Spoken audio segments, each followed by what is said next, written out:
কাঁদায় নিয়ে আমার অন্তর, কেমন করে যাবি রে সাথী তোর শ্বশুর ঘর।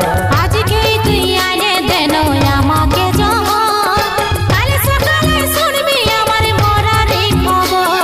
কালকে তুই কাঁদায় নিয়ে আমার অন্তর, কেমন করে যাবি রে সাথী তোর শ্বশুর ঘর।